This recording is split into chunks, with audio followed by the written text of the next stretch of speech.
विवाह के अवसर पर अनेक संस्कार किए जाते हैं। उन्हीं में से एक है मांग में सिंदूर भरना, और ये ट्रेडिशनली भारतीय समाज में होता है। विशेष रूप से जो हिंदू परिवार हैं उनमें मांग भरने की परंपरा है।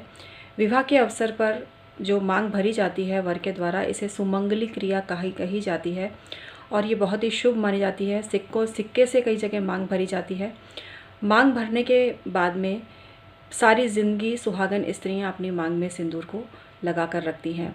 कई जगह सिंदूर का रंग एकदम लाल होता है, कई जगह भगवा जैसा कलर होता है ऑरेंज कलर का, और कई जगह मैरून कलर का होता है। आजकल तो रानी कलर भी आता है, कई कलर आते हैं सिंदूर के।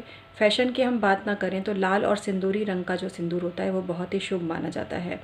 ऐसा माना जाता है कि स्त्रियों का जो मांग भरने वाला स्थान होता है वो अत्यंत कोमल होता है और उसको ब्रह्मरंध्र, इस जो मर्म स्थान है उसके ठीक ऊपर इसको अवस्थित माना है और इसकी रक्षा हो सके इसलिए यहाँ पर सिंदूर लगाया जाता है।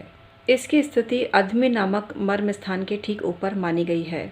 सिंदूर में पारा जैसी धातु होती है और ऐसा कहा जाता है कि इसकी वजह से स्त्रियों के चेहरे पर झुर्रियाँ बड़ी देरी से पड़ती हैं और उनका सौंदर्य लंबी अवधि तक बरकरार रहता है।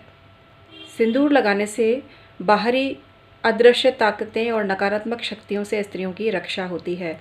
इसको विशेष रूप से पति की दीर्घायु का प्रतिरूप माना गया है कि जो स्त्री जितनी ज़्यादा मांग भरती है उसका पति उतना ही दीर्घायु होता है। पर प्रैक्टिकली मैंने देखा है कि जो स्त्रियां मांग कम भी भरती हैं तो भी उनके पति की आयु लंबी होती है, और ये काफ़ी कुछ उनकी कुंडली की स्थिति पर भी निर्भर रहता है। लेकिन विश्वास में सब कुछ है, और जब स्त्री पूर्ण श्रद्धा और विश्वास से अपनी पूरी मांग भरती है तो ऐसा कहा जाता है कि पति को दीर्घायु मिलती है।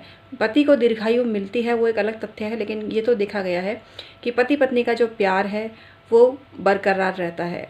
पति पत्नी का व्यवहार दोस्ताना से बढ़कर होता है, जो पत्नियां अपनी मांग पूरी तरह से सिंदूर से भर कर रखती हैं।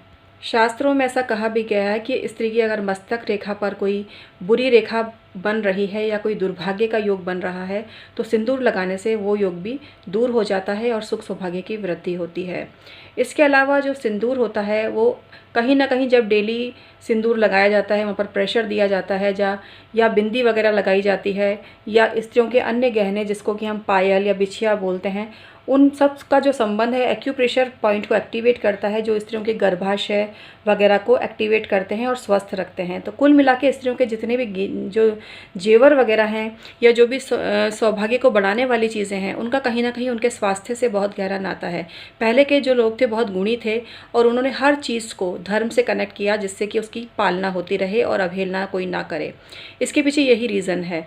बाकी आज हम प्रैक्टिकली देखते हैं कि हमने तो ऐसे बहुत से लोगों को देखा है जो स्त्रियां वैधव्य को प्राप्त कर चुकी हैं फिर भी वो बिछिया भी पहनती हैं, पायल भी पहनती हैं, नाक की लौंग भी पहनती हैं।